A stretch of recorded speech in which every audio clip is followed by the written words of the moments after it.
This episode of On the Beat is brought to you by Ingles. Shop online with Ingles Curbside Pickup. New curbside stores opening every week. Please welcome Mike Griffith. Well, hey everybody, Mike Griffith here, and welcome to tonight's Ingles on the Beat. Going a little early tonight as dusk closes in Fort Lauderdale. We're just across the street from the airport, about 15, 20 miles away from the Georgia team hotel. The Bulldogs staying downtown Miami near that Bayfront Park as Orange Bowl kind of spread out a little bit. Michigan staying a little bit closer up here. Georgia, of course, practicing at Barry University in Miami Shores. Had a chance to go down there today, but the gates were closed. Georgia closing off team practice today. The College Football Playoff Committee decided that teams could close their practices. So we're not able to give you an update on the availability of the Georgia players that are here. That could be important. Had a source tell me earlier today, there are some Georgia players who are having COVID-like symptoms. I don't know the extent of that.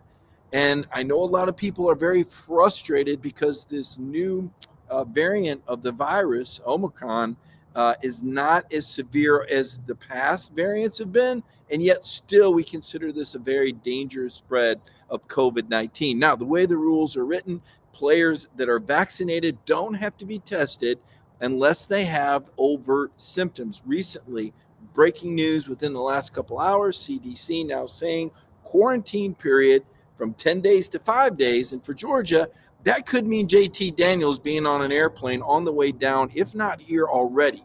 We know JT did not travel with the team. I was at the team hotel when they arrived last night, did not see JT Daniels get off those buses. And if you haven't seen the arrival video, it is on dognation.com. We had exclusive coverage of the Georgia arrival at the team hotel. Again, there's a story up. It'll say Georgia team arrives, watch some videos, and you can take a look, make sure your favorite player got here. As far as we know, everyone but JT Daniels, but we don't have that confirmed. Kirby Smart will not be available to the media until Thursday, the day before the game. We haven't talked to Kirby since last Monday. So I understand there's a lot of frustration. There's a lot of people that are wondering, well, who's going to play in the game, who can't play in the game, and we can't answer those questions right now. It's not just Georgia. Once Georgia took advantage of the College Football Playoff Committee saying that teams could close practices today, Michigan said, if Georgia's going to close, we're going to close. Now, Michigan, one of their offensive coordinators spoke today. He said they were 100% healthy. I don't know what that means. Does that leave a question if there could be a Michigan player or two out? Perhaps, but I will say this, and I'm not sure what I think about this as far as is this the right thing or the wrong thing. But Michigan did not allow their players to break for the holidays. They had a bubble effect in keeping their kids on campus and arriving down here in South Florida on Christmas Day. Kirby Smart in Georgia allowed their players to break Wednesday afternoon. They had to be back in Athens on Saturday night. They held a short team practice Sunday morning, and then they flew down Sunday, arriving a day after Michigan, after many of them had visited with relatives. So I know Georgia fans keep their fingers crossed. Certainly Ron Corson in Georgia, Kirby Smart will tell you he has complete faith in his training staff and to monitor these players closely. The Georgia coaches saying they believe the players were very responsible when they were away from the program, wearing masks and distancing properly and making sure they were around others who had been vaccinated or had been taking close care of themselves. Obviously, this is a very fluid and unprecedented situation. So I know fans are very frustrated with the COVID-19 related issues. Certainly the media is frustrated, and yet we understand this is still a very serious issue. This global pandemic continues, even though it does appear this variant may not be as serious as previous variants. Now, here's where I feel like I'm the guy that stays at a Holiday Inn Express. I don't want to get too far out of my lane. I'm not a doctor and I'm not a scientist. I'm repeating information that I've researched and I've seen from the CDC so you can understand the situation. You see bowl games being canceled. Certainly players have opted out in recent years if they weren't in the college football playoff. I don't think there's any chance of this game being postponed or canceled or either team forfeiting. I don't think it's anywhere near that magnitude. I think there could be a few players, but I don't have any reason to believe that this is a serious threat to cancel the game. What we do know for now is that the Georgia and Michigan practices are closed. And yet, when we talked with the players today, and for Georgia, we talked to defensive coordinator Dan Lanning, Michigan presented offensive coordinator Josh Gaddis, coaches and players very encouraged, very engaged. Again, not trying to throw any scare tactic out there, everyone. But you do need to be aware that right now we are not able to confirm all of the players that are going to be available for the game. That's just the way the news is, just the way this is shaken out, and that's the news that we have to report on there. I thought it was interesting talking with Dan Lanning today, and you've seen he's made some hires even while maintaining his defensive coordinator role. And Lanning today telling us he will call the plays for the Bulldogs in the Orange Bowl. The game's 7:30 p.m. on Friday night, Hard Rock Stadium, Miami Gardens, Florida, located between Fort Lauderdale and Miami. I said about 15 miles from that stadium right now where that game will take place. 7:30, 3:30, of course. You have Alabama and Cincinnati, and they're going to be competing in the Cotton Bowl. That's the other college football playoff semifinal. So very interesting matchup of teams here. Of course, Georgia fans familiar with Cincinnati, saw the Bearcats last year in the New Year's Six Bowl and the Peach Bowl. Georgia was missing some players, of course, but so was Cincinnati. A pretty good football game, and you almost wonder if Cincinnati could be better equipped in some ways to handle Alabama, in the sense that Cincinnati has a very good defensive backfield. They have a projected first-round pick back there. So kind of wonder what's going to happen in that game. Can Alabama play that good a football game again? I think most would agree that Alabama's game against Georgia was their best game of the season. Remember, they hadn't scored any points through the first three quarters against Auburn the week before, and they had 31 on Georgia in three quarters. So that was a very special performance by Bryce Young. I think being indoors, being on that fast track helps Bama, but this is an intriguing matchup to me, and I wonder if the Bearcats can keep it close. We saw how much mobility Des Ridder has last year, and you wonder if that could cause some problems for an Alabama defense that, quite frankly, really struggled. Now, they did a good job against Georgia, picking off Stetson Bennett a couple times with a pick six, forcing a couple 3-and-outs in the second quarter. But Georgia's offense had an off game against Alabama. I think Georgia in general had an off game. In fact, I'm going to write a story in the next day or two about how many questions Georgia continued to get asked by many of the national media on there. They were still talking about the Alabama game. I came here to Miami thinking that Alabama game had been flushed, no longer a part of the Georgia football mindset. They have to look forward. They have to be enthused and focused on this next opponent. What happened December 4th is yesterday's news and in the rearview mirror. Now, Kirby Smart and Dan Lanning both said that they break it down and analyze every game the same, whether they win or whether they lose. This is a game that Georgia has learned from. But Michigan is a very different type of opponent. Let's start with the Michigan offense, specifically smash mouth football. And I asked Dan Lanning about that today. I said, Coach, I said, Michigan profiles as a power football team. That's what they're known for. They won the award as having the best offensive line. I believe it's the Joe Moore Award. It's having the best offensive line in the nation. They're big, they're strong, they're capable. Of course, it's strength on strength.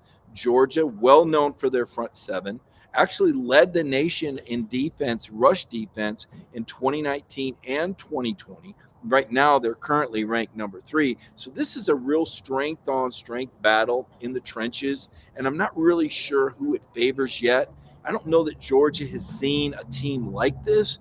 I would say that the Arkansas run game was somewhat similar. Arkansas, of course, had a mobile quarterback, but those fans at Sanford Stadium did such an unbelievable job early on.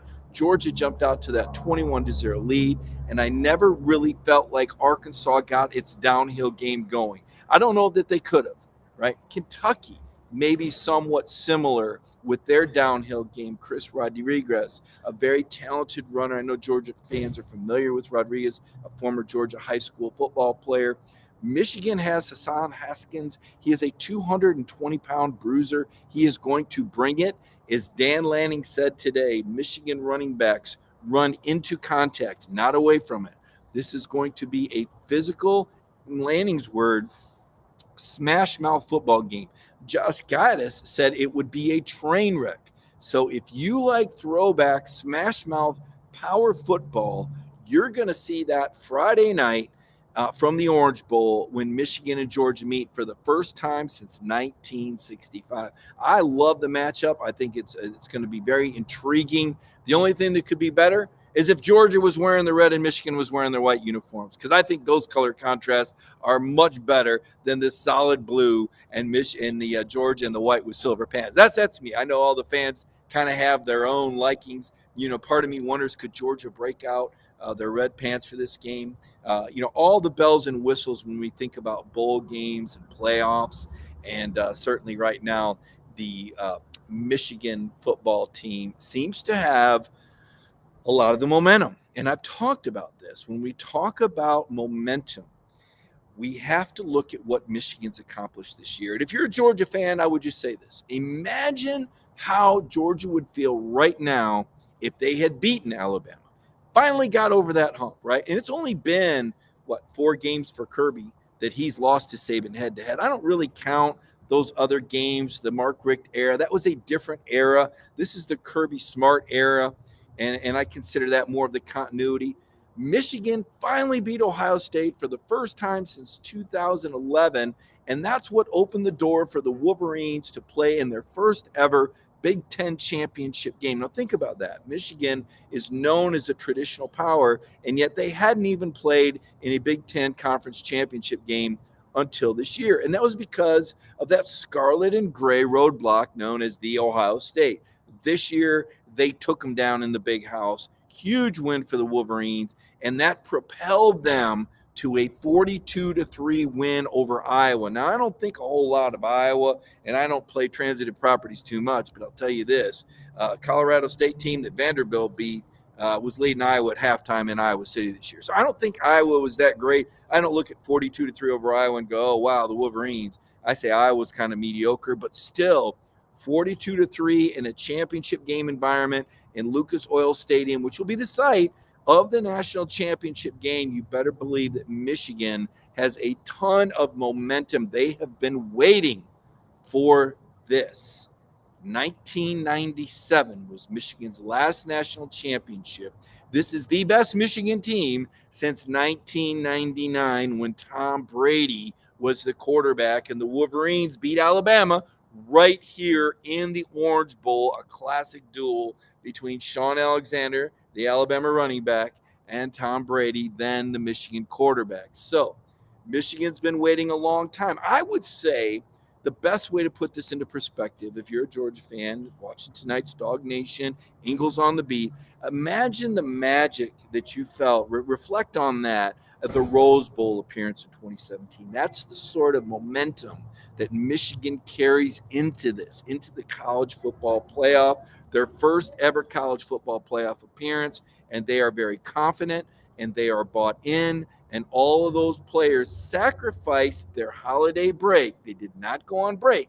They stayed together and maintained that continuity, and they're down here in South Florida right now with their eyes set on the big prize. Don't know if you saw this, but Dan Orlovsky, who does some commentary for ESPN, former NFL quarterback, actually picked Michigan to win it all. Picked Michigan to beat Georgia and picked Michigan to beat Alabama because of that continuity, because of that vibe that he said he's gotten from Michigan right from the get-go.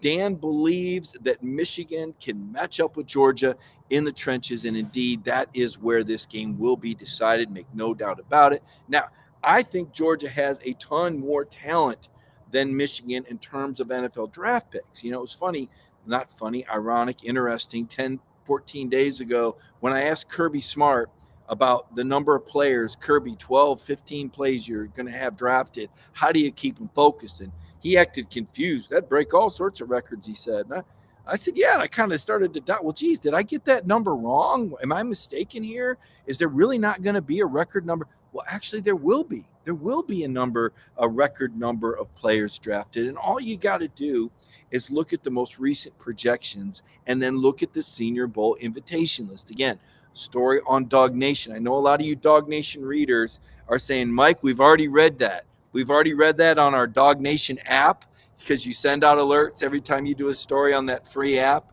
or we post it on dognation.com. But think about this.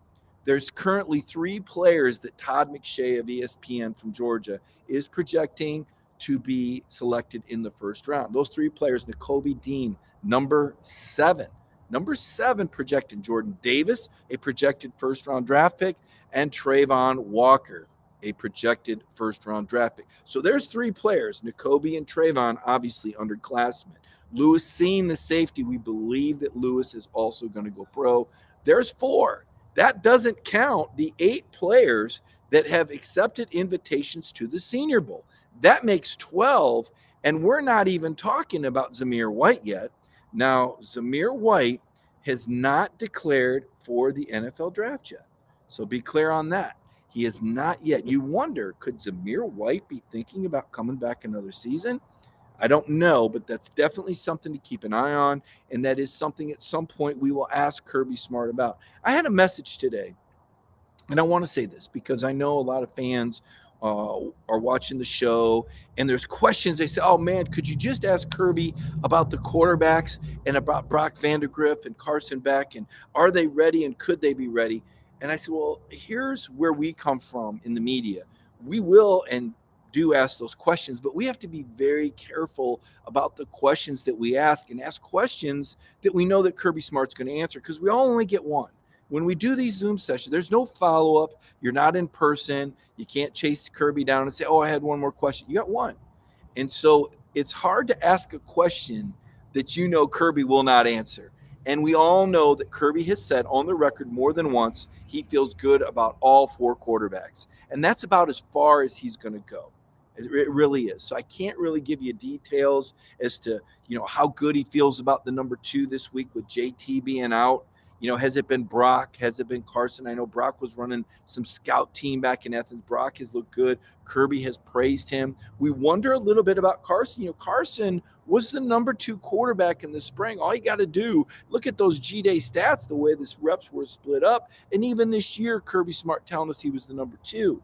But then the week of the UAB game, Carson had a bad week. Stetson had a good week. And then Stetson went out there and tied a school record with 5 touchdown passes in the first half. Now, those numbers from that UAB game were incredible, but they kind of inflate Stetson's overall numbers this year. And of late, Stetson hasn't been as effective. We've seen more interceptions. We've seen defenses learn how to play him. Alabama sacked Stetson Bennett 3 times, and he had 2 interceptions against the Crimson Tide, including a pick 6. And it's brought a lot of questions to the Georgia quarterback position. Kirk Herbstreit addressed that today. Another Dog Nation story, if you want to check it out. Connor Riley published it this afternoon. Kirk Herbstreit said people doubted him the whole time that he's been there. And it provided a chip that we learned to love about his game. This guy has been incredible, Herbstreit said. Okay, Kirk Herbstreit feels Stetson Bennett has been incredible. He said his mobility has been critical in keeping plays alive, and it's a good compliment to what they're doing with the run game with White and Cook. See, I absolutely agree in the sense that Georgia needs to have that run game to set Stetson up for play action. Stetson Bennett is not a guy who's going to play shotgun and pick out receivers and pick you apart. That doesn't work.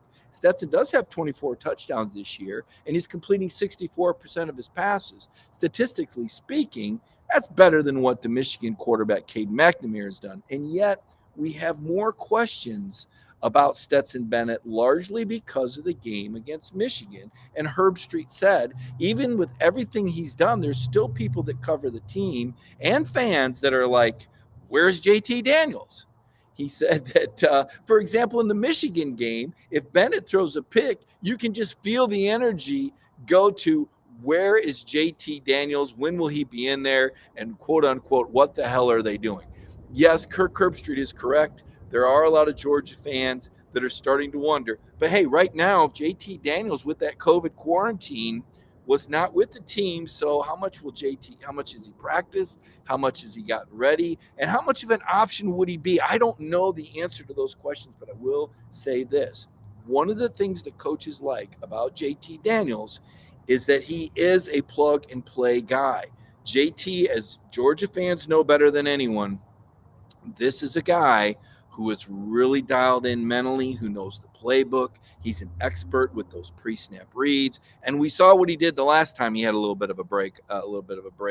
That first game against Mississippi State was 401 yards after he hadn't played in a game in a year and a half. So I think JT's ability to, like the microwave, kind of heat up quickly. I think JT Daniels will be ready to be the number 2 option if Georgia needs him. It's a big if, because there's no doubt that Kirby Smart has complete confidence in Stetson Bennett. And I want to say this because I have shared opinions and I've said things on the SEC network and on my Twitter timeline, and sometimes things can get misconstrued. And I understand that because 126 characters on Twitter isn't a lot. And when I speak for 15 minutes on the Paul Feinbaum show, they like to condense it into a 30-second clip. So the great thing about Ingles on the Beat is that I can give you a complete perspective with plenty of time to explain it. I did say, and I did believe, that Georgia would have had a better chance and still could have a better chance to beat Alabama in a rematch with JT Daniels at quarterback. I don't think that Georgia can do enough offensively to outscore Alabama unless they're able to throw the ball effectively. And I think JT gives Georgia a better passing game. I don't think that's rocket science. I think most of you would agree that JT is the better passer. Now, Stetson has enough mobility that I believe Georgia can still beat Michigan and Alabama with Stetson Bennett. But my point is that I think JT gives them a better chance against the Crimson Tide. But by no means am I saying that Georgia can't win the title with Stetson Bennett. They absolutely can. But the defense must play well, and the run game must be established. And that's going to be the whole key to this game against Michigan, will be Georgia establishing the run game. When we look at these football games, we always look for keys. You know what? I'm looking at the time, and it's telling me that my key is to take a halftime break and give our sponsor Ingles some credit for being there from us. My goodness, we're all so tired of this virus. We're all so tired of the protocols and the restrictions and the things that we can't do and the things that we're so, and that's why we appreciate Ingles so much, because throughout all of this, from the get-go, Ingles has been there to serve our needs on the front line. Let's take a moment to recognize our sponsor, Ingles. When we come back, second half of tonight's Ingles on the Beat show. It's in our hearts to feel for real. There's been ups and downs, turnarounds, good days and some bad. But we stand together for worse and for better. We'll always have your back, with open arms, heart to heart, hand in hand. Community strong. Well, welcome back to the second half of the show, and I'll answer your questions here in a moment. Kind of want to continue the presentation, my thoughts on this Georgia-Michigan game. We didn't have a show last Monday. We took a little bit of a holiday break. I know you guys are anxious to mix it up and get into this, and we will take some questions later in the show. Getting back to my point about Georgia's ability to run the football, the reason this is so key, the play-action game means everything to Stetson Bennett. As we saw against Alabama, Alabama was able to confuse Stetson with different coverages, disguise what they were doing, and force Stetson to throw into some windows that he probably ought not have thrown the ball. If you're able to run the ball effectively, however, and you stay ahead of the chains, ahead of schedule, as we say, pick up 4 or 5 yards on first down, so it's 2nd and 5. Now the defense doesn't know, is it a run or is it a pass? If you throw incomplete or you get stopped at 2nd and 10, and the defense knows there's a high percentage you're going to throw it, and they can call a defense that's better suited for a pass play. So when we talk about staying ahead of the change and staying ahead of schedule, that's what we're talking about, is staying in comfortable down and distance situations where the defense can't key in on run or pass. Todd Monken, in fact, told us at the very beginning of the year that the whole key to explosive plays is to put the defense in run-pass conflict where they don't know what's coming. Okay, so those first down plays for Georgia are going to be very, very important, whether it's a handoff for 3 to 5 yards or it's a short controlled pass, which acts as a handoff to a James Cook or a Kenny McIntosh, and then they go 3, 7, 8 yards, keep you ahead of the sticks. Very important against this Michigan team.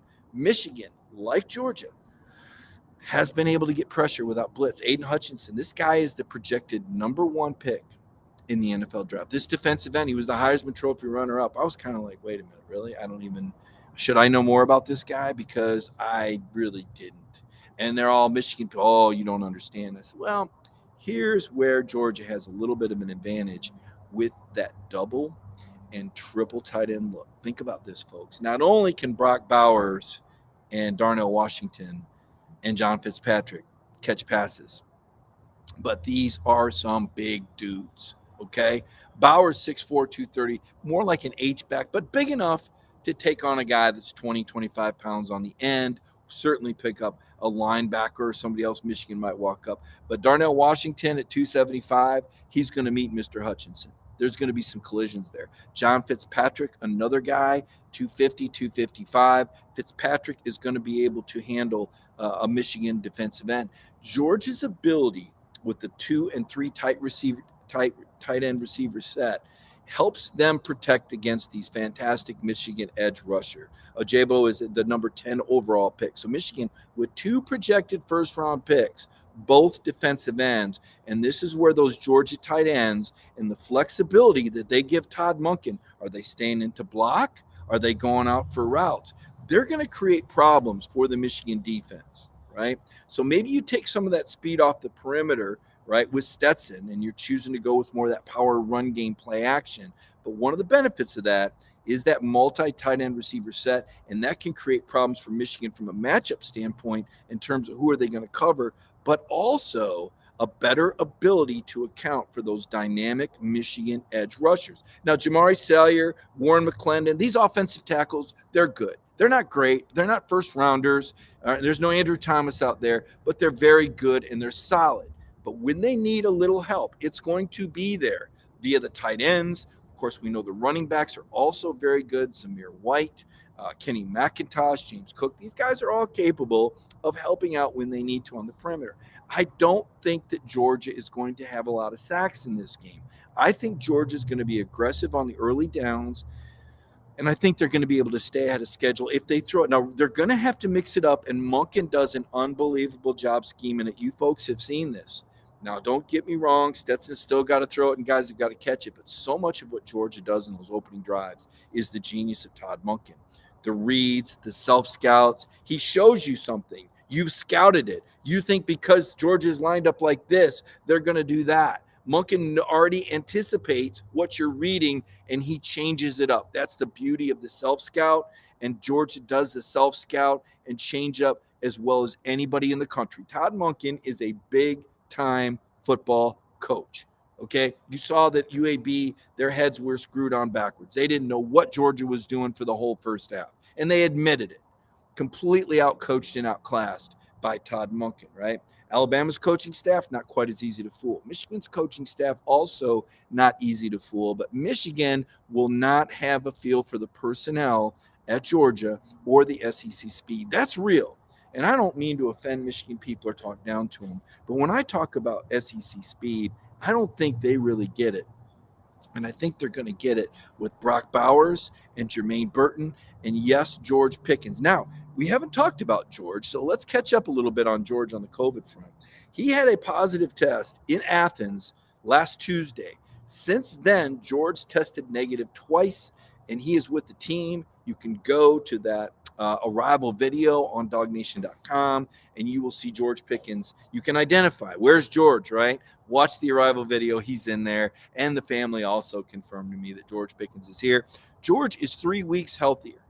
I thought George looked pretty good in the last game. He made an incredible catch that was thrown behind him, and then he jumped up and caught the ball between 2 Alabama defenders. Listen, George Pickens wants the football like all great receivers. He's going to need more than 5 targets, whether it's Stetson back there, whether it's JT back there, whether it's Muschamp's kid back there. Whoever's playing quarterback for Georgia needs to target George Pickens. He's a very special player. And I know Kirby's kind of downplayed it.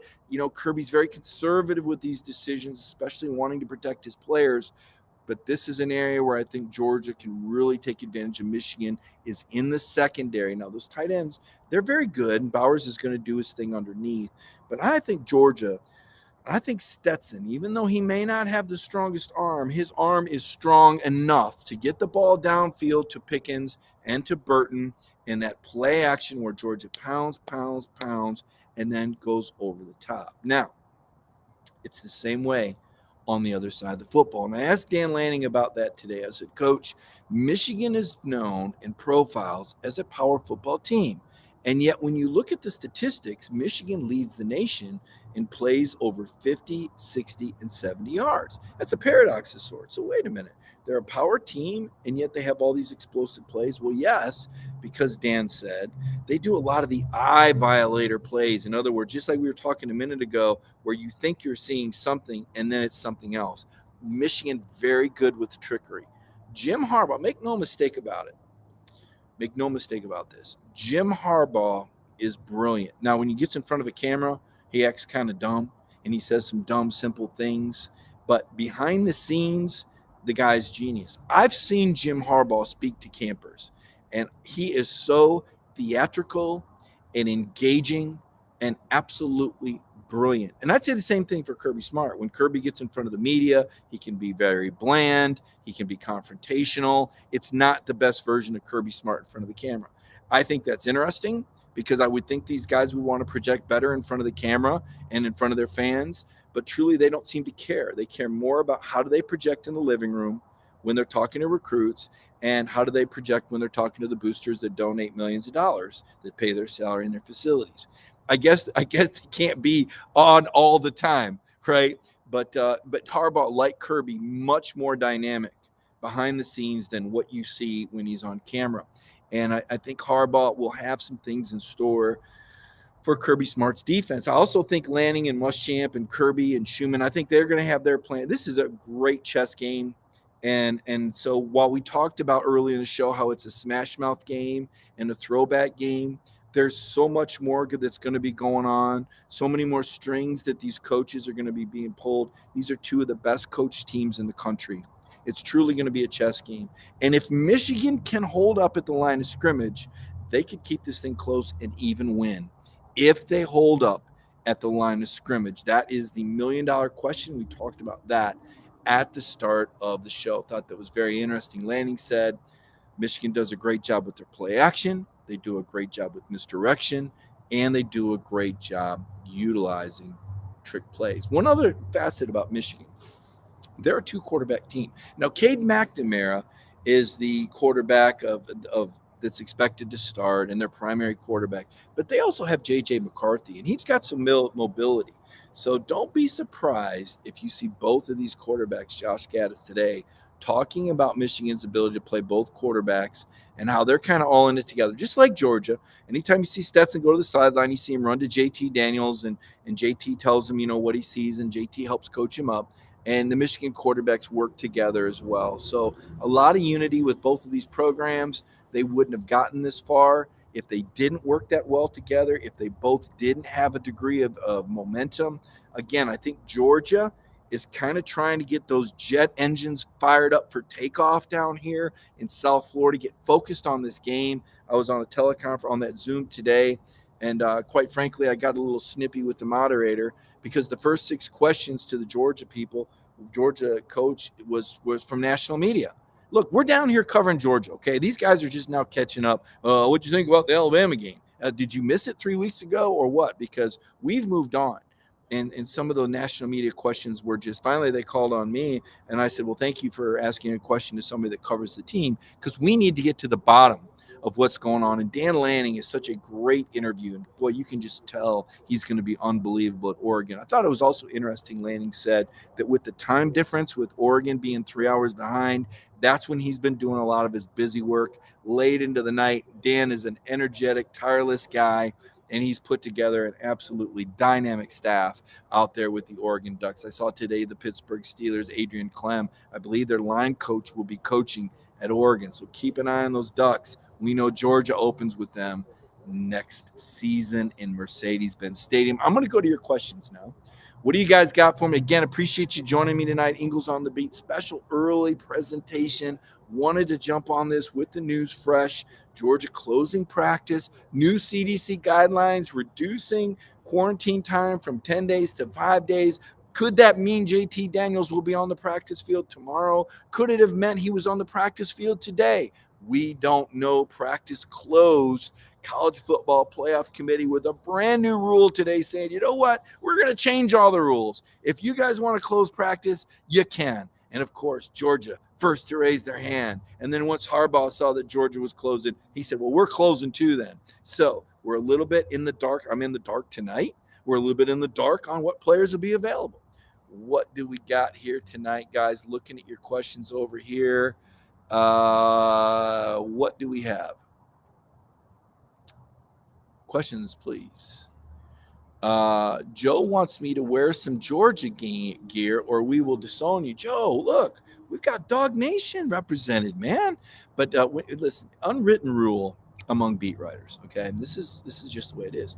You really don't wear the team's colors that you cover if you're a beat guy, right? Because while we cover the program, and certainly I respect the people I cover, I'm not a Georgia fan, right? I don't go, oh, go Bulldogs. I'm not cheering when the Dogs score a touchdown in the press box. I'm there to report on the team. That objectivity is important, and you guys know it. And sometimes I take some heat because people say, oh, you're too negative, you're too critical. Well, sometimes it calls for negativity and critical thinking. Let's be honest, there wasn't a whole lot of great things to say after that Alabama game. We did have reason to talk about the quarterback situation just a little bit. But when Georgia does well, of course we're going to speak about that tremendous 12-0 regular season. 6.9 points allowed, the fewest since 1986 Oklahoma, right? But you got to cover the spectrum, and it dials back to how you present. And we typically, beat writers, don't wear the color. Now, Dog Nation Daily, Brandon Adams, he is the voice of the fan, and he will tell you he is the voice of the fan. Brandon is a huge Bulldogs fan. He's the #1 Gator hater, and he'll give you the Gator hater countdown on Dog Nation Daily every day. That's Brandon's role. My role as a reporter, as a beat writer, as an analyst, I try to be more objective and maintain that. Hey, if Georgia wins, is it good for business? Of course it is. I think you guys like reading about it, and I like talking about it a lot more. But I don't have control over it, and I can't really cheer for it. I root for the good stories, right? You know, take that for what it's worth. I'm all about the good stories. I see you forgot about Dwan Mathis. Bennett was the 4th-string quarterback. It appears Prince Johnson, there's a side conversation going on in these threads. I'm always fascinated by the conversations that you guys have in the threads.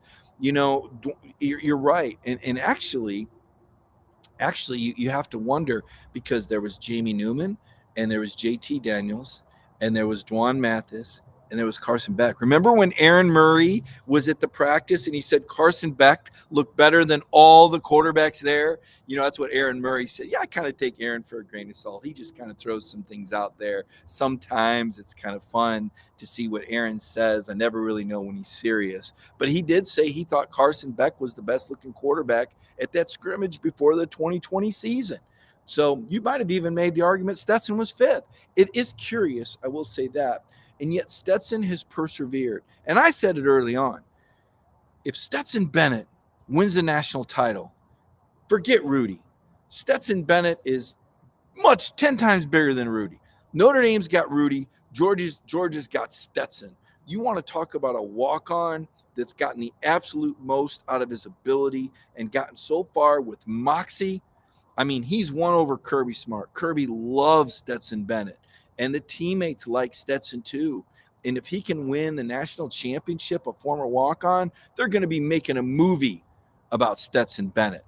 And you better believe I want a part in it. I'll be the journalist that was doubting Stetson. I mean, yeah, I was the guy.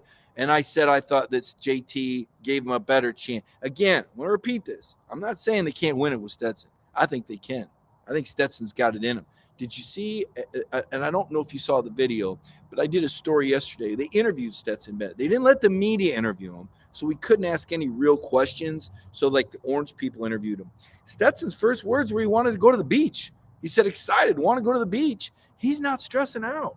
And I'm thinking to myself, wow, this is one cool character. I mean, think about this. If you're Stetson Bennett, for the rest of your life, you're going to be the quarterback that did or didn't come through for Georgia on the biggest stage when they had their best defense ever and arguably their best chance to win a national championship in 41 years. And it comes down to you. And Stetson arrives and wants to go to the beach. That is cool.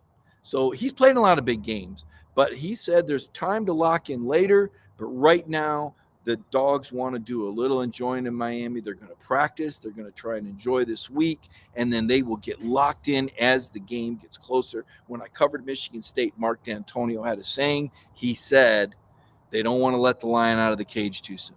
That was his saying. So I think the Dogs don't want to let the junkyard dog out of the cage yet. In other words, there's no reason to get too psyched up or excited this early in the week.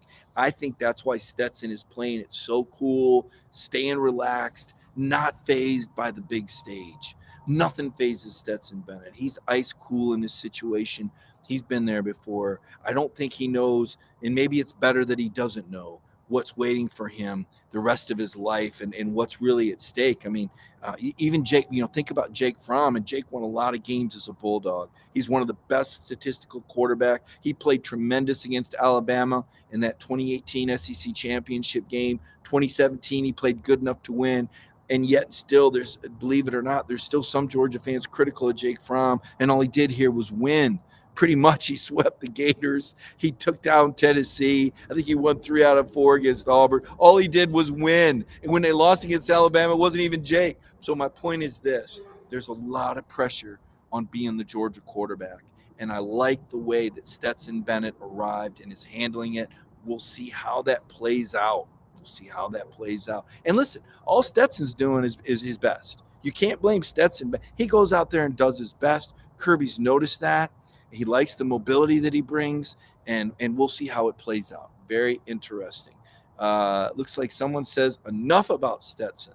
Well, all righty then. Enough about Stetson it is. What do you guys want to talk about? What other questions do you have for me? Yes, Jake did have a terrible start with the Giants, but go back and look at the play-by-play, and they didn't let the guy throw on first down. I mean, how much of a chance did he have? It's a cruddy football team, and they had a conservative game plan for him. And again, I'm not saying Jake's going to go on to be the next Joe Montana, but that was a less than ideal circumstance to make your first start. No doubt about it. Someone says you beat him by 30 with Aaron Murray. Well, if Aaron manages the clock properly, that offense was a little bit different. That they ran then. It was more of a gadgety offense. Aaron didn't do anything in the NFL. I don't even know if he ever made a start. He was a very good college quarterback, and he's the SEC's all-time leading passer, but that was a very different offense. Jake runs a pro-style offense. You hope you open some holes for the running backs. I see. I think that's going to be key. Again, it's going to go back to that offensive line's ability to open up some holes for the running backs and open up the play-action game. And with that play-action game going, that's when the Georgia offense really gets going. Someone Jeffrey just asked me straight up, do you beat Michigan? Right now, I don't have enough of a feel. I was hoping to get out to practice and watch the Bulldogs today and kind of get a sense of that energy, but they've closed it off. I had mixed feelings about it last week. I still have mixed feelings, not because I don't think Georgia will be prepared. I do. After listening to Kobe Dean today, I got a better sense. I feel like their feet are on the ground, but Michigan has so much momentum. I see Joe Mele has a question, an injury report question. Christopher Smith today. This is probably the injury to keep a very close eye on outside of the potential for the COVID, which, again, we don't know, again, what players could and may or may not be available. But Christopher Smith today pretty much acknowledging that he's still dealing with a knee injury, talking about treatment, hoping to play. Thought that was very interesting. Would not give one of the other reporters asked Christopher what percentage he would put on his knee. He chose not to. That indicates to me that there's still some question about how far along Christopher is going to be on that knee. Very key player is Christopher, certainly the pick six hero of the Clemson game, his ability to play safety, his ability to play star. We know that Georgia is vulnerable at the star position and where Keely Ringo plays. Keely was exposed a little bit. He's just a redshirt freshman, still learning. I see someone asking me, Mr. Avito's asking me home or away. Georgia is the away team, white shirts. Think about that. What other questions do we have here? Someone asked me about Kendall Milton. Kendall Milton is here. He's dressed out. Saw him getting off the plane in the video that Georgia put out. I'm not sure about the how much we'll see of Kendall Milton. He's a very powerful and a dynamic running back. I think he would be very interesting. Someone asking me about Flaming Hurricanes. That's Sonia Prescott. I don't know if you know this, Sonia, but when I'm on the road, well, really, I rarely drink. I just don't have a whole lot of time or a whole lot of desire. I think I have enough of a personality. Not to say there's anything wrong with that, but I don't like the headaches that come with that. And certainly when I'm on the road with Dog Nation, I'm kind of on the clock and representing the company, and not something that I'm real, interested in, right? That's just not where I'm at. So I appreciate the interest there. But again, I if I drink 2 green teas, you guys have seen my Friday night mics and my Monday night shows. And usually if I have a couple green teas, that caffeine gets me going just enough. X factors in this game for the defense, William wants to know. I think the secondary's ability to make plays. Georgia didn't force any turnovers against Alabama. Georgia's secondary has to step up. I'm talking about Lewisine, a healthy Christopher Smith, Darian Kendrick. Georgia needs to force some turnovers. Michigan, very good at taking care of the football. I think you'll see a lot of field position ball. I think you'll see some big plays over the top. Turnovers would be huge. I think the turnovers will decide this football game. Georgia has not forced enough of them this year, as great as this defense has been, and it's been unbelievable. Certainly this front seven is the best front seven that I've been a part of in terms of my coverage. I haven't covered a team this good before in the front seven, but the back is not turned the ball over enough. They've not got enough turnovers. So I think your X factor would be the turnovers. What other questions do we have here? Someone confirming that I don't need to drink to have a good conversation. Yeah, well, you know what? And again, I'm not casting any stones. I know people enjoy that responsibly, and I'm not saying there's anything wrong with that. I want to be clear about that, but it's just not for me, right? Different stages of life, and I just don't have the time to be slowed down or not have to feel great the next morning. You get a little bit of hangover. You're like, yeah, I'm not doing that again. There was a time earlier in my career. Much earlier in my career, over 20 years ago, there was an event I went to in Memphis. There was an SEC basketball tournament, and I went out on a Saturday night on Beale Street, and I was around a lot of other writers, and people were buying each other drinks and whatnot. And I thought to myself, well, the game's not until 1:00, right? So I'll be able to sleep in. Well, let me tell you, it was Arkansas and it was Kentucky. And it was at the Pyramid, and it was so loud. And I told myself, I'm never doing that again. And I never did that again. Now, I was able to write and work and all that, but I had a headache. And I said, I am never going to sit in an environment where I'm working and I need to be at my best and have a headache like that again. So that was that, and I've stayed away from that, and I don't miss it. Like I said, I do it fine. Am I coming back to Dog Nation next year? Gosh, as far as I know, do I have to declare? Is it too early for me to? I'm not declaring for the draft. I do enjoy working with the folks at Dog Nation, and certainly you see that interaction that we have. We haven't had a cover for in a while. Jeff and Connor and Brandon and I were all on our conference call today. We took last week off, and I could tell we all kind of missed each other, and had some pretty engaging talk this morning on our morning call. So yeah, as far as I know, everything's. Somebody says, how about drugs? My dad's a pharmacist, so I got educated very early on about drugs. If that answers your question, that was not going to be much of a risk behavior for me tonight. Mike hitting the portal. You guys are having some fun here. Keep the players away from Biscayne Drive. Will we get to the Michigan quarterback? Jeff wants to know. Jeff, that's a great question, and that is going to be really important. Michigan does a great job protecting Cade McNamara.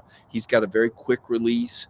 Again, Michigan seems to have this, don't be fooled. Right about the time you think Michigan's conservative, they're going to hit something over the top, and they could also break the long runs. That's going to be another factor. Michigan's ability to establish their run game. I know this sounds so bland and so boring, and all we're talking about is smash mouth and line of scrimmage, and everybody's rolling their eyes. But that's truly what this game is. And Kirby and Jim Harbaugh are both purists. They're also both smart enough to recognize that if you're able to win the physical battle, it gives you a great advantage of winning the football game. Both of those coaches, outstanding. So, hey, listen, folks, I'm going to call it a night. Tomorrow, Connor in coverage. You may notice Connor in Atlanta covering the game from there, and that's great, because there's so much going on with virtual reality that Connor's able to watch this from 10,000 feet. You see, look on our website. I think he's got 4 or 5 stories up tonight. All these availabilities are on Zoom. He's very effective with his stories, really good stories up on Dog Nation.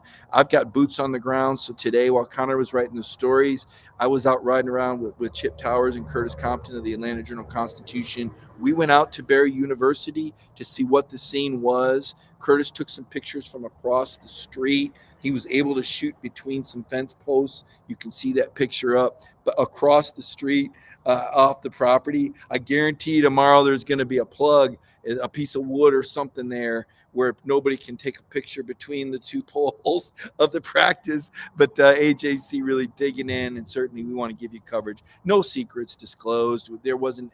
Certainly, I didn't look inside there. We respect Georgia's media rules, and we're here to do a job just like they are. But we do respect their media rules. That's very important. And Chip will have the story up as well. Obviously, us and the AJC were partners and work together. So I hope you guys have a great week. Again, I want to encourage you to be patient. Try to understand that this is an unprecedented time. We in the media want to report as much as we can. Understandably, Kirby wants to protect as much information as he can. If there are Georgia players who are having COVID symptoms, Ron Corson would determine if they needed to be tested, provided they were vaccinated. They don't need to be tested unless there's symptoms. This is something that Georgia has been very responsible about, though. But be aware that is something that is covert at this time, and so we really can't tell you more about it. It's just the nature of where it's at. Just remember, unprecedented times. Try to maintain a temporary mindset. Maintain that neutrality, like the late Trevor Mowat would teach the people with his motivational ways. The JT Daniels and his neutrality. You wonder why JT's not sulking or sad, because he stays neutral. It's not something he has control over. He stays focused on what he can control, and that's what we all need to do right now amid these challenging times. Focus on the controllables. Try not to get too frustrated or angry about the situation. Take care of yourself. Take care of your family. And very soon it will be Friday night, and we will enjoy what I promise will be an exciting football game. There's no doubt in my mind this will be a great classic football game, and I think the team that plays better will win. I think the teams are that close. Georgia's got a few weaknesses, but I think Michigan's got a lot of momentum, but Georgia's got a lot of talent. And Kirby Smart, Dan Lanning, Todd Monken, I give them the edge in the coaching department. So everyone have a wonderful week. Friday night, best team wins. My producer's saying that's a bold prediction. I'll put my prediction down on paper later in the week when I learn a little bit more about this. I'm still on the fence. Right now, I think it could go either way. I do like the Georgia coaches, though, and this new protocol that's going to allow only 5 days instead of 10 days. I think that brings JT Daniels in the second option, if needed. He may not even be needed. Stetson may get it done after he goes to the beach and has some fun. Stetson may be ready to win this game, but with the shortened protocol, the news from the CDC today, you may see JT Daniels warming up before the game and that much closer to the field, and again, may not even be needed. Everyone have a great week. Have a lot of fun, and I might see you later this week on Cover 4.